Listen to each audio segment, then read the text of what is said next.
Hello, everyone, and welcome. It is Wednesday, the 23rd of February, and we are here for the Knowledge Bolide Hangout sponsored by Topher Spin Meteorites.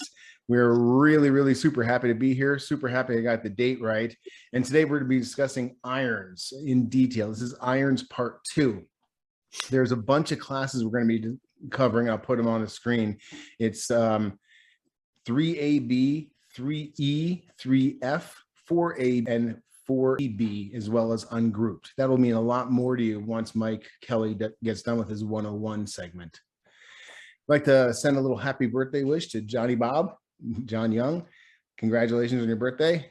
Also, congratulations to the Monk Man. Chris Monk got monked yesterday with his beautiful brand new wife, Cassie. So they got married on 2/22/22 at 2:22 p.m. Yeah, so I was very happy to be there. It was a beautiful ceremony. I was contacted recently and asked if I would make public some of the information available and lectures available from the UCLA webpage and their YouTube channel. So I went and checked it out, and yeah, really good information, really cool stuff. So the URL is at the top there, meteorites.ucla.edu. And they also have a YouTube channel. And for once, I don't feel bad. We have about 4,400 subscribers and they only have 123. So let's beef them up a little bit. Go out to the UCLA Meteorite Collection YouTube page and give them a subscription and check out some of the lectures and information they have. If you see some of the titles there, they're kind of appealing to us. Thought that was very interesting. They also have a resource kit for teachers. The in-depth guide is pretty good. I downloaded a copy of it, and I'll probably use that or just use a few bits of it, at least in my next outreach with kids. I wanted to show you a little welcome video from the UCLA Meteorite Collection, and we're going to recognize some of the scientists in this video, but I thought it was a good way just to wet our lips on the love of meteorites.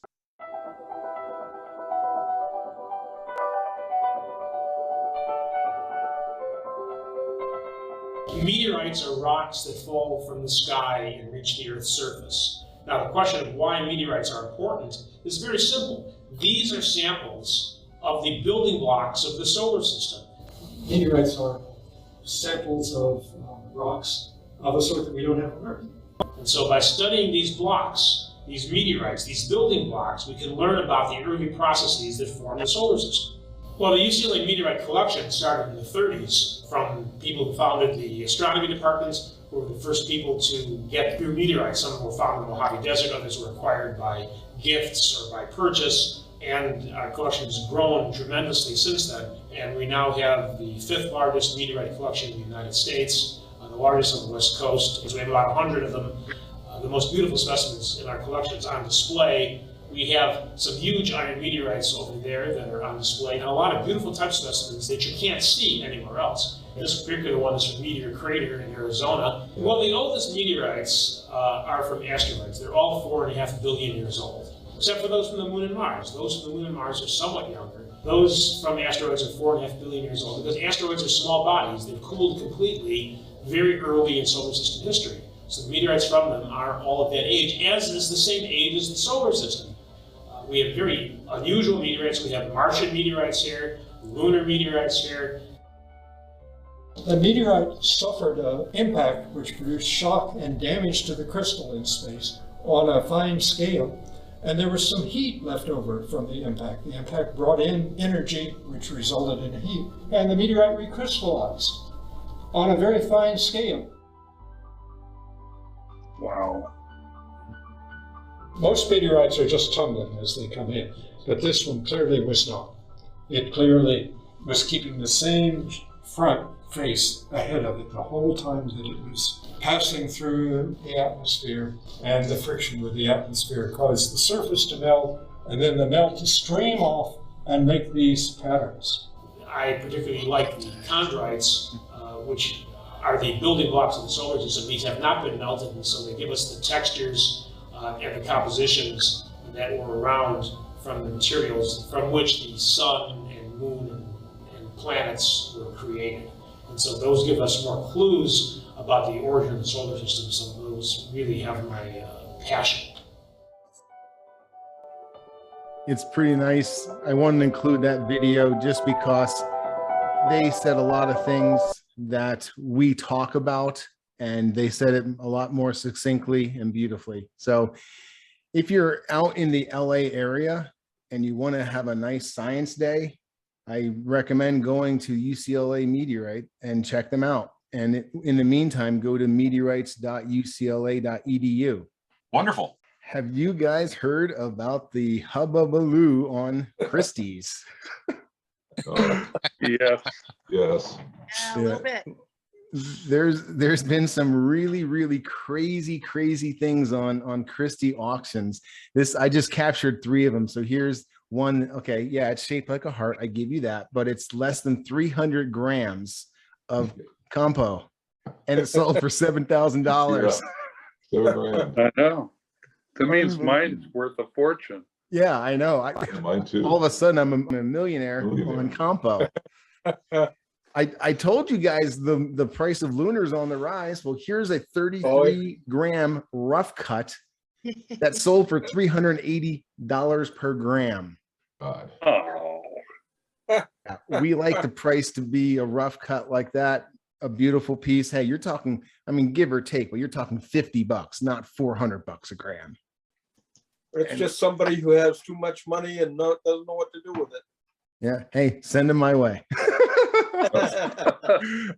Here's another one that caught my attention, an Admire nodule. This is just a stabilized nugget, and it's not even, I mean, it's in good shape. I'm not gonna talk bad about it, but you know, that's 62 grams for $10,000. If I had that in my inventory, it'd be selling for the $400 price range. So definitely some crazy stuff going on Christie's. Like you said, people who may not have the knowledge but have money. Well, Christie's is an auction house, correct? So Yeah. these people have to bid on this. And then what does Christie's get? 15% commission? Oh, there's so many fees added on top of this. It's like 20% to the seller, 20% to the buyer, taxes and all. It's just it's a moot point. But I'm literally just looking at these prices of the meteorites going, holy crap. But this is a little video that Domyan prepared for us today. There's no audio. It's just about a minute long, just to kind of wet our whistles on some of the meteorites we're going to be discussing today, at least the classes of them. Nice. Oh. I love his editing. Yeah.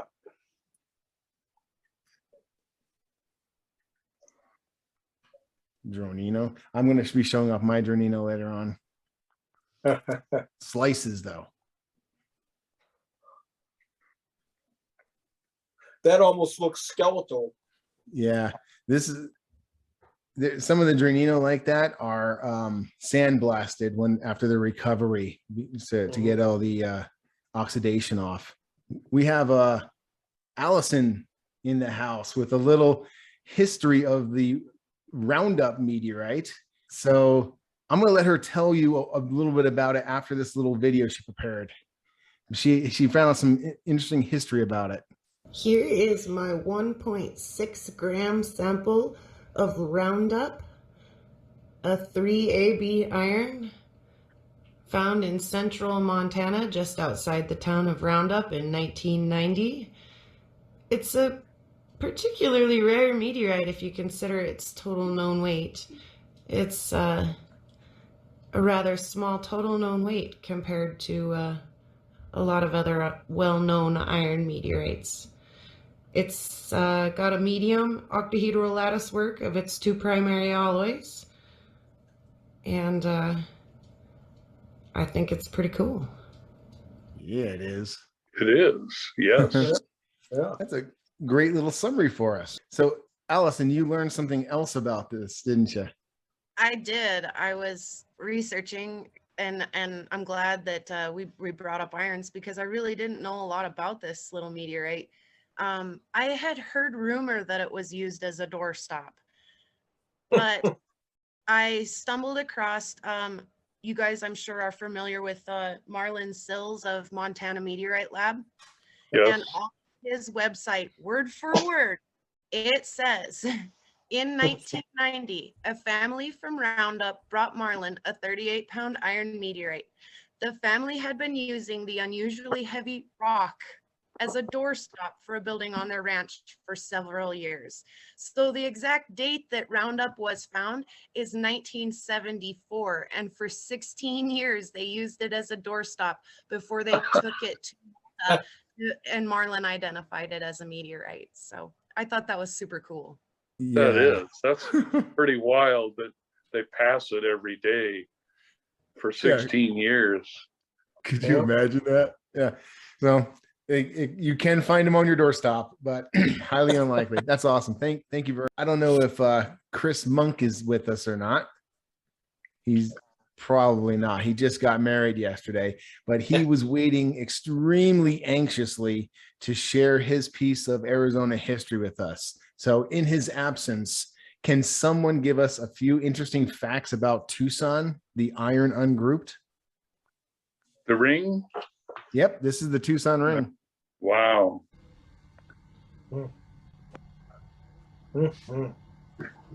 So you're wondering about Tucson? So there were two masses, the Carlton mass and the Tucson Ring mass. Both of them were used as anvils, so that's kind of an interesting bit of history to them.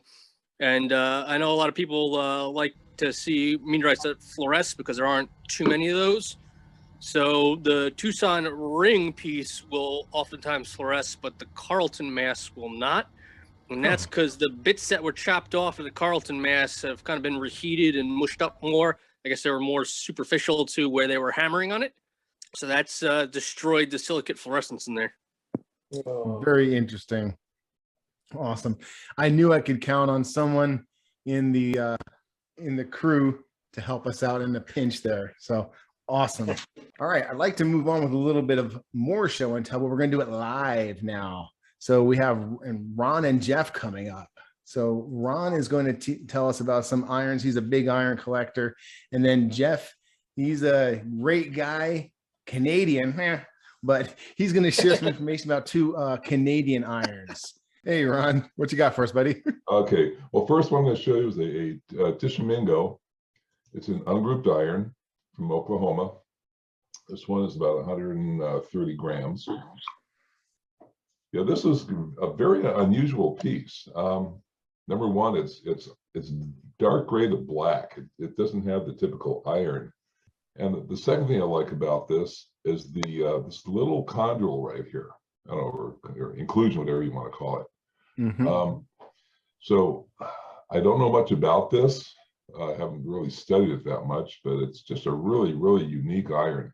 This area in here, it looks to be almost like a Newman line area. It's an ungrouped iron. I was surprised how dark it was. I didn't know if that was a lighting artifact. No, it's actually that dark. Wow.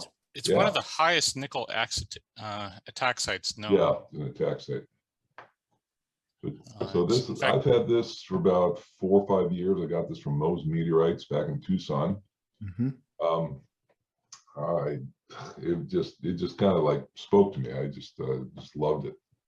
Yeah, I love that inclusion, the ringed inclusion. That's pretty solid, dude. Yeah, that's pretty typical of this meteorite. I've looked at other photos, and many of them have the same feature. And then there's some other little blobby things up here. There's one up here, and all this business down here. Yeah. It's I don't know what that is. Well, yeah. Maybe Mike will tell us what it is in Meteorite 101. That's awesome. Sure. And Okay. You also had a Gan Gan. Have And a Gan Gan. So let me take this one out of here. that's something I don't have in my collection, both of these. Yeah, this one I got from Blaine Reed a few years ago. I have many items from Blaine. This is there we go. Oh, that's sweet. Yeah, it is. It's only finished on one side, the other side is just a raw. Okay, it's from Argentina, a place called Chubut, Chubut, Argentina. This piece is 190 grams. It's a fine octahedrite in the IVA group. Mm-hmm. This is a former Jim Schwade piece. Nice. Has good provenance to it. Yeah. I've had this one, so gosh, I bought this back in 2017. So I've had this about 5 years. It's got a very high polish. Is that just a polish, or is that actually coated with something? Well, it's got a coating. Okay. It feels like some kind of epoxy Ron, thank you very much for sharing Tishomingo and Gan Gan with us. Hopefully I got Tishomingo correct. Now we're going to go to Jeff DeVries in Canada to let us know about some Canadian meteorites. What's up, buddy? Doing good. How are you doing, Topher? Fantastic. Good to hear. Alrighty, so got a couple interesting nuggets here. These irons are not massive by any stretch of the imagination, but they do have some interesting history behind them. This first one here that I have, this is a 3.08 gram Welland, which fell just south of Toronto back on April 30th of 1888. Oh. And the main mass was about 8 kilograms. With the greatest dimensions of around 15 by 20 centimeters. So with this meteorite, it was plowed up by a Mr. Walton Cohill and attracted his attention because of its weight. Small piece was broken off, but the main mass was discarded. The piece which was kept eventually came into the hands of the family physician, who convinced it was meteoritic. He forwarded it on to the meteorite expert for analysis. When it was found it was a meteorite, the main mass was again sought out, and it was found in a pile of scrap iron inside of an old stove. Oh my God. So wow. That one was kind of cool. So yeah, I had this one in my collection, and again, it was a small fragment and didn't think much of it. And yeah, did some research of the history and thought it was kind of cool that this was in the bottom of a stove. Yeah, very cool. I'm so glad they knew where that thing was ditched. Wow. So the main mass for this is in the Vienna Museum with 2 small specimens in the Canadian Meteorite Collection. So this next one here, again, was another small, unopposed, kind of neglected piece of iron that I had. I probably will clean it up a little bit after researching a little bit more on this history. So this one is called Iron Creek, and this meteorite was determined to be a meteorite of class 3AB back in 1869. This particular sample is 4.78 grams. And what is interesting with this particular meteorite, when this meteorite was first reported, it was in the farmyard of a mission house at Fort Victoria, so kind of south of Edmonton here. It had been taken there from Iron Creek, about 250 kilometers south. For countless generations, this iron meteorite had been greatly venerated by the native people. They saw the features of a face in the markings of the meteorite. And so they made offerings of beads and knives before setting out on hunts. When it was removed from its location, they feared dire consequences would result. So there's basically a prophecy around it. So the medicine men that had looked after this meteorite for generation after generation had prophesied that if the meteorite ever was removed, famine, plague, and war would inflict the Korean Blackfoot of the area. And ironically enough, about a month after this meteorite was removed by the mission, because again, the church felt that the natives should be worshiping God and not a meteorite. About a month after removing it, or stealing it, basically, what had occurred was there was smallpox, the buffalo started dying out, and there was several wars that followed. So the prophecy came true, and this particular meteorite bounced all over Canada. It's currently at the Royal Alberta Museum, and as of late, the past decade or so, it's been discussed with the natives and with the Canadian government, kind of coming to an understanding of maybe getting it back to its original location, so that it can be properly venerated and worshipped like it had for generations. So it was kind of interesting to see a prophecy tied to a meteorite. Not only that, but having the prophecy that was foretold come actually true. So like I say, this particular piece was very interesting to read up on. That's very nice. It's very unusual. That's cool. Yeah. That's a monster story. Great I'm problem. hoping that when we do these show and tells week after week, and we're digging deep into our collections, maybe not our biggest showpiece, but a little something that's hidden away, that we learn a little bit of the history of the meteorite and get a deeper appreciation for that meteorite. And it's also a good time, this wasn't on the schedule, but it's a good time to remind everyone that the Earth's environment is very corrosive and very abusive to these iron meteorites. We could literally have an entire show just on care and treatment and preservation and curation of your iron meteorites. We should probably do that one of these days. But as you can see there with Jeff's piece, it's a little distressed. It has a little bit of active oxidation / rust going on there. And it would probably, like he said, it would probably do very well if he reconditioned it. So maybe we'll have a discussion one of these days on how to recondition a distressed iron, because it's something, you're collecting irons, you're going to have some distressed irons, trust me. I have one that I just got back from being reconditioned.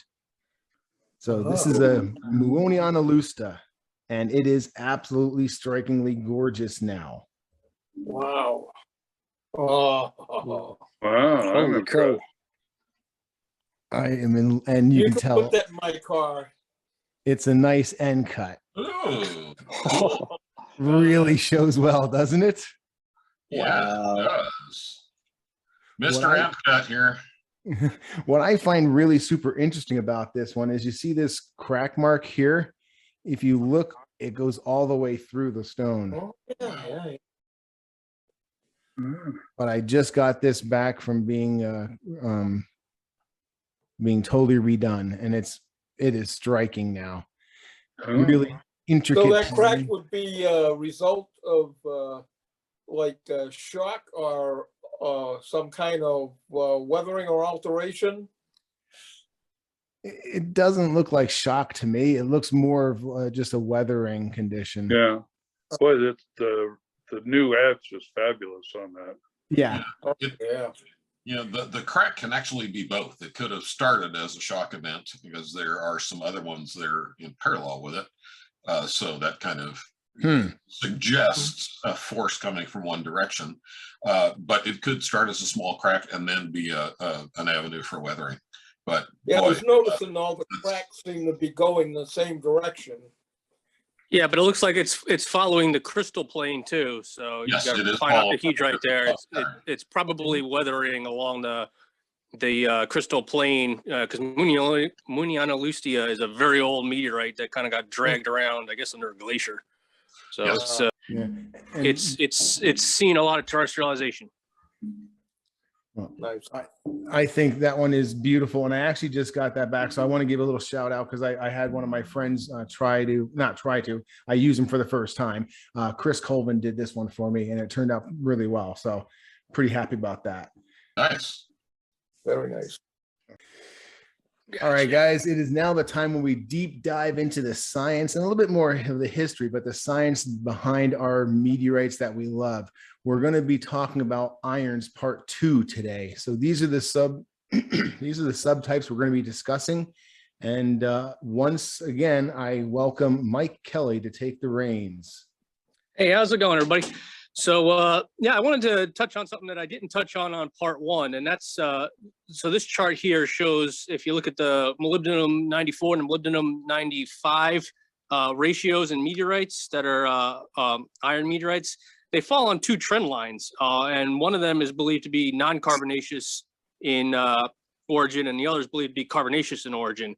So that kind of gives you an idea, right? The carbonaceous chondrites are far out. They're beyond the realm of Jupiter as far as spatial orientation in the solar nebula, and then the non-carbonaceous would be the asteroid belt and closer sources. So you're looking at kind of 2 groups of locations within the solar system of where the irons are coming from, and we have representatives of both of them. And these kind of show you all the classes broken down into which fits to probably having a carbonaceous precursor and which fits to having a non-carbonaceous precursor. So reds and blues. So looking at the fun facts. So we talked a lot, and Pat touched on it last week on O-isotopic So the kind of interesting thing about irons is there really isn't that much oxygen in the majority of them. So O-isotopic really isn't a thing that they use with a lot of the irons. The ones that do have chromite or phosphides or silicates in them, like the 1ABs, they can pull data off of those inclusions. But we do look at a bunch of other isotope ratios in the irons in order to break them down and turn them into groups. Most of the irons all have 4 major types of inclusions. So that's troilite, scribersite, chromite, and graphite. And you'll see these in 2 forms. You'll see big nodules in there. We were looking at the Christie's auction pictures and stuff, and some of those iron slices there had great big nodules, inclusions in there. And so those are kind of interesting because they formed when the material was still melted. So they formed early on before the camacite and taenite formed out as a solid solution of the iron nickel. Then within the actual grain boundaries itself of the meteorite, you got very fine bits of those same 4 inclusions that form. And those usually come out in solid solution. So the meteorite's already solidified and crystallized, and those little bits come out later. Looking at the 3AB group, so this is the largest group of irons, and there's 333 members in it, which is an impressive amount of irons, because when we talk about the totality of meteorites now with the hot desert finds, the irons used to dominate, but now they've been reduced to, I think, something like 15%. So one of the interesting things about this group is because of its large size, it makes it really well studied. There's a lot of members, there's a lot of material available, and that makes it so that a lot of folks can get at it. And we think we have a very good understanding of the entire core of this parent body. That's pretty interesting, because the other thing is when they look at this parent body, they don't think it necessarily formed as you would think of all commonly mixed material, and it all just solidifies out in one kind of nice temperature gradient, either from the core out or from the edge of the core in. So this is kind of the meteorite group that they use a lot to study different ideas on how you would partition a core, right? So sections of the core would form, and then you would get a partial section of material that starts its own little trend and has different content of little trace elements in it than other sections of the core. Wow. So that's really interesting as far as being able to tell those little nuances about the formation of the core of a planetesimal. The other thing that's interesting about this group is it's highly shocked. So a lot of these members, when you were looking at that UCLA video, when they were talking about recrystallization, a lot of these have high shock mineralogies in them of their inclusions, and they also have, if they're secondary melting, again, you would get that recrystallization features. And just to touch on it, some of the notable members on this, you got Cape York and Willamette. So those are obviously 2 very large meteorites, within the top 15 in the world as far as single mass size, and they're both sitting in nice museums. And then this is one of those non-carbonaceous precursors. So this is the 3E irons. These are coarse octahedrites. I won't go over all the percentages in there. This is a much smaller group than the 3ABs. So you're looking at only 16 members total. Compositionally wise, they are very close to the 3ABs. So the only thing that really separates them structure and composition wise is the camacite bands are a little bit different in their width, and the 3Es have carbide present inside their structure, whereas the 3ABs don't. And I threw down Aletai as a major notable member on here, just because it's readily available. There's a ton of it. It is cool because it's one of 16, and it's cheap, so you can get at it. Good iron for everybody. The 3Fs. This is a really small group. There's only 9 members here. It's medium to coarse octahedrite. What's kind of interesting about this group of meteorites is the structure itself, going from medium to coarse octahedrite. It's got a lot of diversity in it. And so that means they're thinking when it formed, you didn't get this kind of nice, we made a core and it had this nice steady temperature slope of formation. They think a lot of things happen to this core in order to cause that variation in the different members. So you're talking disruption by impact, varied temperature gradients. So some of it cooled really quickly through certain temperature ranges and then really slowly through other temperature ranges. And so you got a lot of diversity going on. And what I kind of found interesting about this group is I like to think of this as the US iron group. So there's only 9 members, and 6 of those 9 members were all found in the United States. Wow, what are the odds? Yeah. So yeah, there's something going on in the U.S. that apparently draws these ones in. Just kidding. That's obviously not the case. The 4As. So this is a medium-sized group. There's 88 members here. Some of your notable members, Gibeon, which is interesting, and I put that one down because it's got tritomite, which is one of those high-pressure polymorphs of silica. So, you know, low pressure, what we find on Earth is quartz. You start shocking it and getting it to higher crystal structures, you get tritomite. It also has 2 really cool irons because this is one of the groups where you have some of the silicated irons. So I got Steinbach down there, and I got San Juan, I'm going to butcher the name, Napolmelisco, no? Sure. And those are both highly silicated irons, and it's really cool because the metal forms a continuous lattice throughout the whole piece, even though it's going around all these silicate inclusions. Oh. So it is really one big crystal with a whole bunch of silicates mixed through there. And because those silicates are in there, they kind of can figure out that there's a good chance that this parent body got slammed by another parent body, and there was mixing of the 2 materials because the silicates and the iron don't have the same composition. You had Muonionalusta down there. Again, I got that one on here because it's size and it's readily available. And it also has some really cool high pressure minerals going on in there in some of the pieces, like Stichovite, which is an even higher pressure form of quartz. So again, you know, you have low pressure quartz, you shock it really bad, you get tritomite, you shock that even more, you get Stichovite.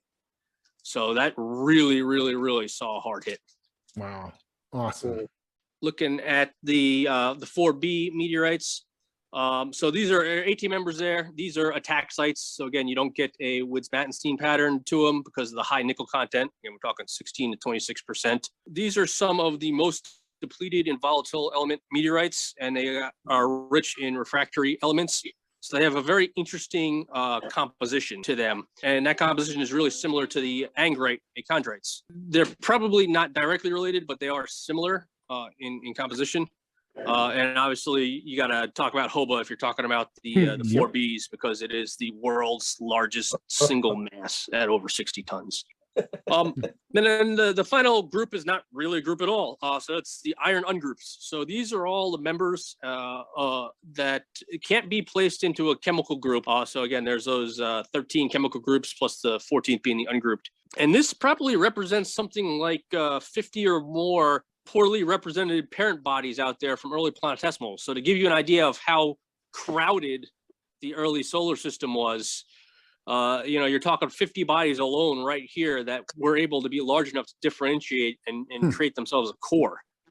And then they were all subsequently destroyed. Incredible. And we're stuck with our 8 planets now. So that's a lot of destruction going on. So I love the this. dork fact of the day. So we had touched a couple weeks ago when we talked about the first part of irons that we originally classified them all basically just by their structure, you know, were they coarse or fine or attaxite or plastitic. And each of those had a little symbol related to it. And those symbols, some of them kind of made really good sense, like fine octahedrites were F and finest octahedrites were FF. But then you had things like attaxites, which were D, and coarses, which were OGGs. You know, so you obviously you didn't want something like coarse octahedrite being CO because we have carbonaceous chondrites and the Ornans type. So in order to keep them from overlapping things, they use the German word Grab for the courses, and they use Dicht for the attaxites. So they switched languages on us, and they kind of mixed English and German all together in order to get it so things didn't overlap. We don't have too many common terms. Wow. Ja, ich verstehe. Yeah.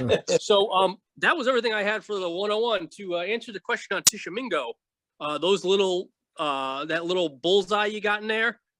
So there are not a lot of inclusions in Tishomingo. Tishomingo it's got like no carbonates, it's got no silicates and no phosphates in it, but it does have sulfates in there. There's troilite in there. And with Tishomingo, that's a shocked iron. So what they're thinking is with that one, the the troilite was reheated, and part of that reheating was then it melted some of the metal around it. And we talked eutectics before. So that little halo you see around there is a eutectic formation of troilite mixed in with austenite, which is just a different version of iron nickel metal. So you have an iron sulfide eutectically mixed with a iron nickel alloy around the rim of those. Cool. And that's what you got. That's why we have you on our crew, Mike. Thank you so much. You crushed another in the park home run for us. Thank you, man. So I wanted to show off a few pieces of Dronino today. Oh. Wow. It's one of the best looking ones I've seen. I love it when you catch at the right angle, because you have all these little inclusions and all the different colors popping up. Whereas if you look at it straight on, it's not. This is a beautiful, beautiful slice full of fingerprints now. But this is my Dronino, and this is another one that I'm really, really proud of right here. This is another pretty one. Dronino. Oh, there we go. Wow. Chinese throwing star. Yeah, with a bent structure in it too. Yeah. That talks volumes right there. This is so unique because it literally has a slice, you can see the slice to it, but it also has the external feature of a sandblasted one, and then the obvious bending of the metal in there. Yeah. Wow. What a story. I'm super proud of this because this was in very distressed state 3 years ago. And we worked on it, got it totally reconditioned, and it's been 100% stable ever since, but it's never been touched since. So I'm going to be washing my fingerprints off as soon as I'm done. You've never seen another one like it. No, I actually call this one the drip. I've nicknamed it the drip because it's just so cool. Yeah, it shows that pattern of it bending over. Yeah, I'm a huge fan of that one. It's weird because I have a lot of expensive pieces, but I have a lot of inexpensive pieces in my cabinet, and that's one of them that I'm really fond of. Oh, it's beautiful with that curve, like a wave. Yeah. It's not for sale. So let me see here. We got Mike Kelly ready to go. Oh, talk about bent things, huh? Certainly, yeah. So sticking with the bent theme, so this is a 70-gram piece of Aletai, so a 3E iron anomalous, and yeah, exactly the same thing like with your Dronino. Your Dronino obviously took a big heavy hit, and so did this Aletai to go ahead and bend the pattern structure like that. So I picked that one up just because it shows you, they had a very rough life out in the asteroid belt, or their place of origin that sent them off their orbit and across our orbit, which we're very happy to have. Got a couple other small little irons I want to show off. This is just Boxhole. This is a little 5-gram piece, which I picked up because it looked like it took a little bit of curving to it. So this is a crater forming iron down in Australia. So I'm trying to collect as many of the crater forming meteorites as I can get. So that filled that niche. That was a little individual. Was that a whole individual, Mike? Yes, yeah, that was a little individual piece. They find lots of little pieces of little individual Boxholes. We talked about the 3Fs being 6 of the 9 out of the United States. So this is Nelson County, which is a 3F out of Kentucky. So not much, but this was the piece that allowed me to close off the 3F iron chemical group. I had 2 more I wanted to show just because we talked Gibeon, and Gibeon's got decent availability. It's got a nice structure. This is actually a piece of the Gibeon anvil. So we talked about Tucson being an iron that both of the members had been used as anvils. Gibeon was also used as an anvil, and you can see this top surface here.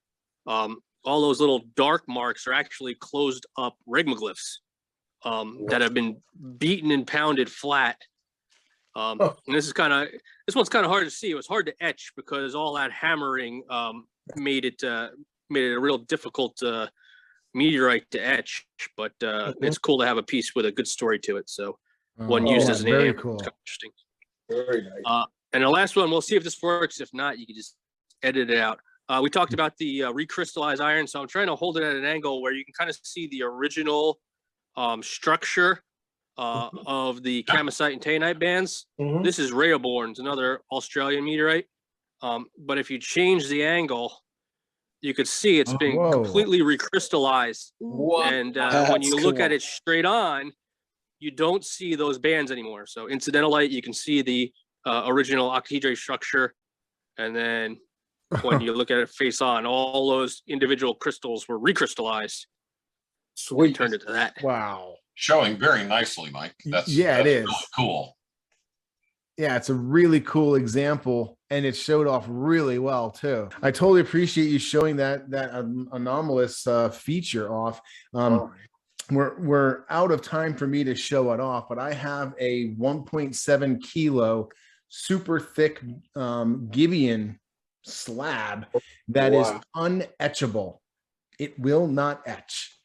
The theory is that it went too close to the sun too many times, heated itself up too much, and now it just will not take an etch. So there are some meteorites that will not take an etch for that reason, is what I'm told. So if anyone has any knowledge about that, let me know. I'd love to learn more about it. The vast majority of the material is very etchable and extremely gorgeous. There's several pieces though that are just will not take an etch. I've had several people attempt it on this piece, so I'm not having the best luck with it. But I do have someone who has super success. Astrophotography. Our good friend Marco from Germany is checking in. Hello everyone, how are you doing, guys? Yeah, unfortunately, I'm not the big iron collector, so I don't really have to show any iron meteorites for today's topic. But I had the opportunity to do some astrophotography, and I captured a very, I would say, funny object. And yeah, maybe you're interested how such a funny object out there in space looks like. So have fun, and of course, enjoy the Hangout.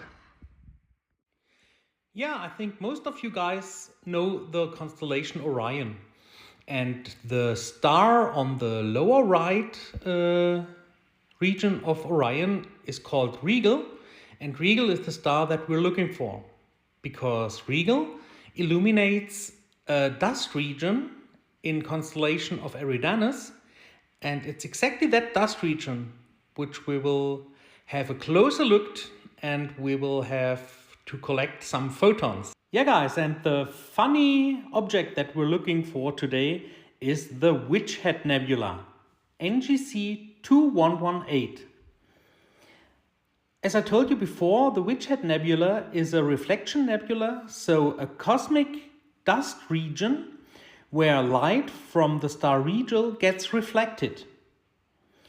The Witch Head Nebula is about 1,000 light years away from Earth. And the images that you can see now have an exposure time of about 3 hours. So let's have fun with the Witch Head. Yeah, and for those who don't see the Witch Head, maybe this here could help. Have fun. Yeah guys, I hope you had fun with the Witch Head Nebula. That, yeah, really funny structure out there in space. And for now, of course, I wish you a great hangout. Have fun with your nice iron meteorites, and see you soon. Bye bye from Germany. Bye guys. Bye, man. Thank you. Take care, Marco. Thanks, Marco. Yeah, thanks a lot. We love our international contributors. Next week, we are going to be having part 3 of carbonaceous, and that is going to focus on 3 classes. Those are the CBs, the CHs, and the CRs. So some really cool stuff. Who's going to do ERG check 003? And I figure, you know what, let's reward ourselves after that. We've been doing a lot of science and deep dives into it. Everyone just got back from Tucson, or a lot of people just got back from Tucson. A lot of people have stuff they want to show and tell. So the week after that, we're doing 100% free show and tell. I don't care what it is. If you want to show it off, let's take a look at it. Cool. All right, guys. Thank you so much for joining us again. Have a great week, and we'll be here again. Bye-bye. Bye-bye. See y'all later. Bye. Great show.